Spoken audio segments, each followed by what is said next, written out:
Clap it up, boys. Clap it up, fellas. It is officially fight week for UFC 322 in the world's most famous arena, Madison Square Garden. And I just can't wait. If you're not excited for this card, you just don't love MMA the way you should. We have Jack Della Maddalena versus Islam Makhachev for the welterweight belt. Let's not beat around the bush here. Let's get right into the picks. I can't wait. On this channel, we start at the top. We're starting with the main event. I'm not going to drag you along for 15 minutes before I give you my main event pick. That's not how we do things on this channel. I know what you guys want to see. If you haven't seen my stuff before, you may not know who I'm picking here, but I just think this is an obvious pick, guys.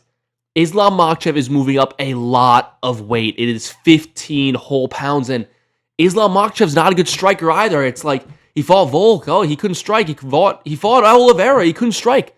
You got to go Maddalena here. No.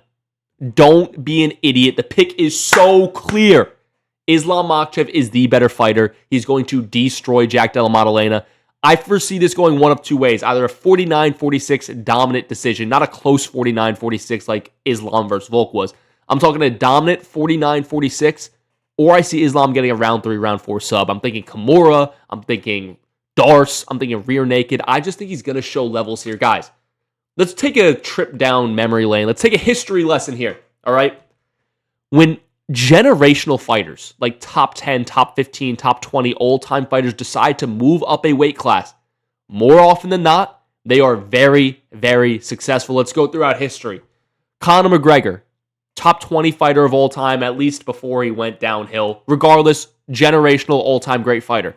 Moves up a weight class to 155 and destroys the sitting champion, Eddie Alvarez, who I'm going to call a mediocre champion because he's not above most of these all-time greats, and that's what I'm going to call Jack Della Maddalena too, a mediocre champion.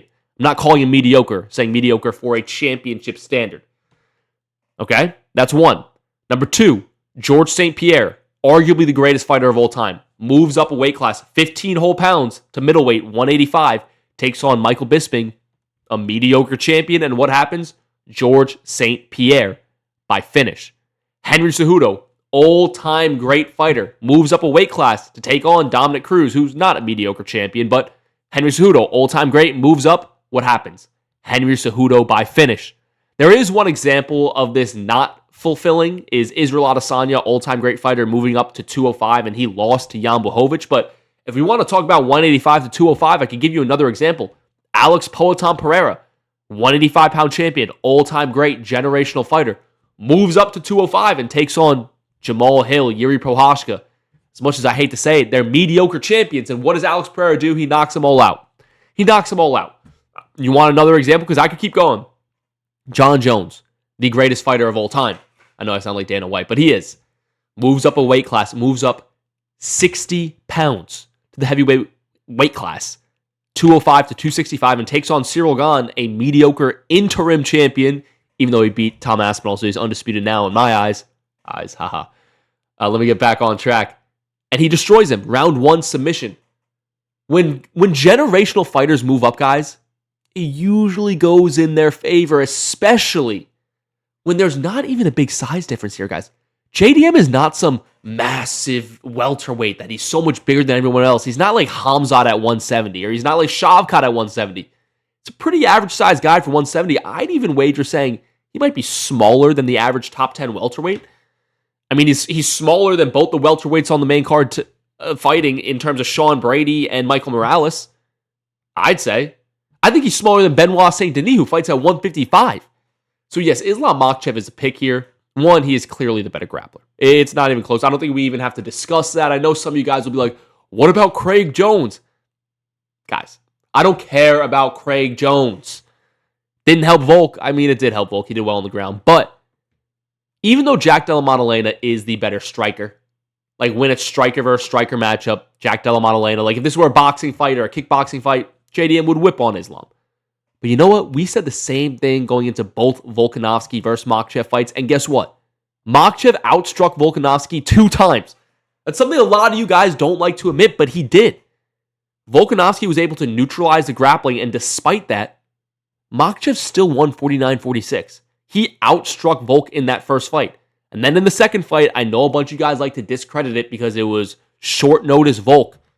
Being short notice doesn't make Volk not block that head kick. And guess what? Volk never had a good chin in the first place. He was never eating that head kick, whether he was short notice or not. Makhachev landed a head kick on Volk.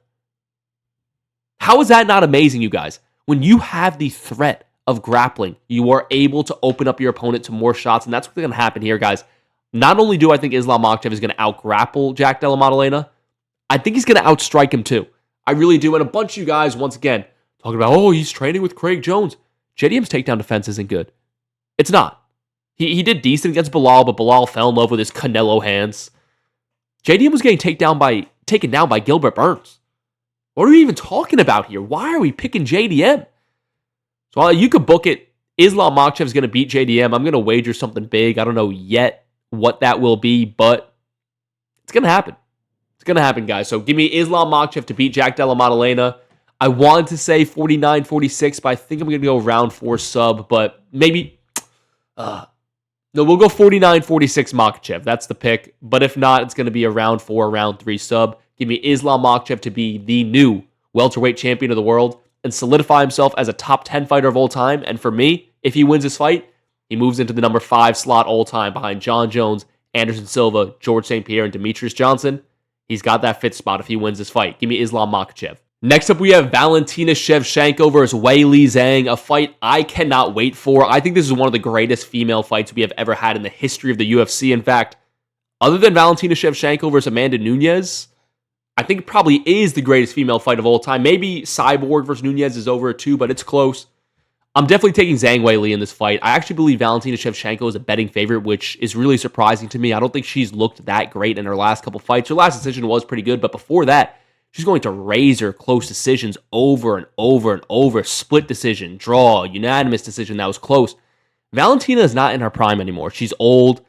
I don't see her having that finishing ability she used to have. And even though I think they're only a year apart in age, I think Zhang is at her absolute peak right now. And that absolute peak is a top 3 peak in women's mixed martial arts history, in my opinion. Only behind Amanda Nunes and a prime Valentina Shevchenko. Now, if this is a prime Shevchenko, I would pick Shevchenko to win here, but I think this is another case. You're going to see this a lot on this card. One fighter is entering or at their absolute peak, and another one is on the decline. I think that's what we have here. Give me Zhang Weili to beat Valentina Shevchenko. Next up, we have a fight that I truly cannot wait for. This could be a main event on any fight night throughout the entire year. We have Sean Brady, Philly's finest, versus Michael Morales, the Ecuadorian wonder. I'm going to lean Sean Brady here, but this is a fight between two guys who I think are both championship caliber. Michael Morales is undefeated. He's still super young. I think he will be a title challenger and potentially even title winner in his future. And then we have Sean Brady, who in my opinion might be the best welterweight in the world right now. I think he beats Jack Della Maddalena. I think he beats Kamaru Usman. I think he beats Belal in a rematch. I think he beats Leon Edwards, Carlos Prates, Ian Gary. The only two guys I think he might lose to at welterweight is one, Shavkat Rakhmonov, who I think is the best welterweight in the world, and 2, Islam Makhachev, but I'm going to withhold saying that until I see how Islam looks at 170. But I think other than Shavkat Rakhmonov, who's super inactive, Sean Brady is the best welterweight in the world. What he just did to Leon Edwards was a master-class performance. We have never seen anybody definitively beat Leon Edwards like that since maybe Kamaru Usman, but neither of those guys were in their prime back then. I can't wait for this fight. I could see it going either way. I could see Sean Brady kind of dominating a 30-27 kind of decision. But I could also see Michael Morales knocking out Sean Brady. The way he walked down Gilbert Burns, who, by the way, was not very far removed from a fight where he was dominating Jack Della Maddalena, but then got finished at the end. Sure, Gilbert Burns was washed, but it's still Gilbert Burns. The way Michael Morales just walked him down was scary. It was terrifying. He looks well beyond his years. I am super high on Michael Morales, so even though I'm picking against him, I still think he has a great chance to win this fight. He has a great future. I kind of wish this fight happened 2 years down the line, but I guess it probably is a number 1 contender fight. It definitely should be a number 1 contender fight in my mind. But give me Sean Brady to win. I think he's at his peak versus a guy who is going to enter his prime soon. He's not quite there yet in Michael Morales. So I like Sean Brady to win this fight. I think his grappling is legit. I think his fight IQ is extremely high. I just think this is Sean Brady's moment. He's going to get his title shot. And if Jack Della Maddalena is still the champion after Saturday, Sean Brady will be your next welterweight champion of the world. And a matchup between Sean Brady and Islam Makhachev is something I'd pay a lot of money to see. I want to see that very badly. And you know what, Michael Morales, if you lose, go fight Ian Gary. You know, have a fight like that. Go knock out Colby Covington. You know, have a fight like that. I love Michael Morales, so I would like to see him win. I'd like to see both these guys win. It kind of sucks that they have to fight each other.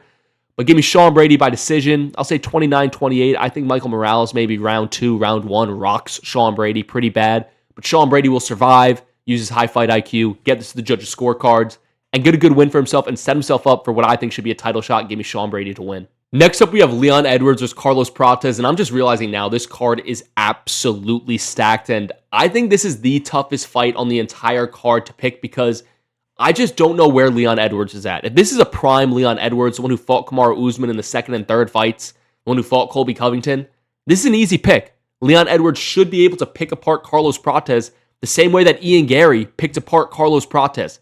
If we have a prime Leon Edwards, I'm very confident in Leon Rocky Edwards getting the win here. But with that being said, he's coming off a rough loss to Bilal. He's coming off a very, very rough loss to Sean Brady where he was gun shy, he couldn't defend the takedowns. He looked completely washed. And that's why I am slightly leaning Carlos Prates here. I'm going to pick Carlos Prates by KO. I just think Leon's time is done. I do. The way he was so gun-shy in that fight versus Sean Brady was very, very concerning to me. It looked like a fighter at the end of his career who didn't want to be in there anymore. He ended up getting submitted. I don't like how Leon Edwards looked at all, and Carlos Prates is coming off that crazy spinning elbow KO. I know he lost to Ian Gary, who's kind of a similar fighter to Leon Edwards in my eyes. I think Ian Gary's just a discount version of a prime Leon.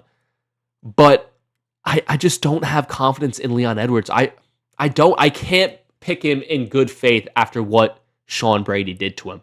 So even though if it's a prime Leon Edwards, he should beat a guy like Carlos Prates. He definitely should.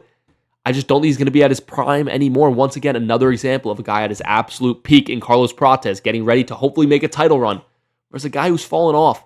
So I'm once again predicting a fall off here, something I probably shouldn't do. But I think Leon Edwards is going to look washed. Picking round 2 TKO for Carlos Prates. I think he's going to rock him with a right hand, follow up with a ground and pound. Leon Edwards is going to have 1 or 2 more fights, and I think his career is going to be over.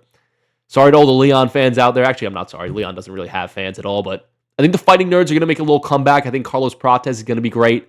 I think Mauricio Rufy is going to be great. I think Gene Silva is a future title winner, or at least challenger. I think he probably beats Diego Lopez in a rematch too. So yeah, give me Carlos Prates over Leon Edwards. Tough fight to pick though. Now we have Benoit Saint Denis versus Beneil Dariush. In my opinion, this is probably the easiest fight to pick on the entire main card. I'm a guy who's picked against Benoit Saint Denis in his entire career. Pretty much every fight he ever has, I pick him to lose. But I'm changing that now. I'm picking Benoit Saint Denis, 3rd round TKO over Beneil Dariush. Once again, we have another example. Beneil Dariush is washed, guys. He's washed. Beneil Dariush is done. He's not the fighter he once used to be. He's a little more hesitant to throw shots. His chin isn't completely there. After he lost Charles Oliveira, I think his career was just over. I mean, Beneil's never had a good chin, but after that, I lost confidence in him, man. And I think Benoit, he had his KO loss to Dustin Poirier. That was a rough showing. A fight that he was favored in. A lot of people thought he would win. Not me. Obviously, I picked Dustin Poirier. I'm a genius. But I'm playing. But Benoit's going to win this fight. Another guy who's entering his prime versus a guy who's fallen out of his prime. I think it is a bad stylistic matchup for Beneil, too. I don't think Beneil's going to be good with a guy just marching him down over and over. That's what Charles Oliveira did. He just marched Beneil down, and eventually he caught him. And we all know Benoit's a marauder. That's what they say, right? Benoit's going to march him down. 2nd, 3rd round TKO finish. I think he's going to use his takedowns a lot, too. I know people always hype up Beneil Dariush's jiu-jitsu. I don't believe in it. I'm not as high on it as most of you guys are. Give me Benoit Saint Denis TKO finish. And then finally, I just want to mention this fight quickly. It's not on the main card. It's headlining the prelims, but we have Bo Nickal versus Rodolfo Vieira, and I see a lot of people thinking they're all smart for picking Rodolfo Vieira, thinking Bo Nickal's washed, Bo Nickal's a fraud. Guys, Bo Nickal lost to Renier de Ritter, who then went on to beat Robert Whittaker. That loss has aged pretty well. I know RDR just lost, but losing to a guy who beat Robert Whittaker, there's no shame in that, especially when you're young in your career. They gave him a huge step up in competition. It didn't work out for him, but he's going to be back. We all know his wrestling credentials are insane. He seems like he has a stable head on himself in terms of getting back in the lab, improving, training. I'm confident Bo Nickal winning this fight. I am still a Bo Nickal believer. I still think he's a future top 5 fighter at middleweight. Just want to mention this quickly. I'm picking Bo Nickal over Rodolfo Vieira. That's about all I have. Those are my official main card predictions for UFC 322. If you enjoyed watching, you're still watching at this point in the video, you're like 10 minutes in, 15 minutes in, you might as well subscribe. You like the video, so thank you for watching.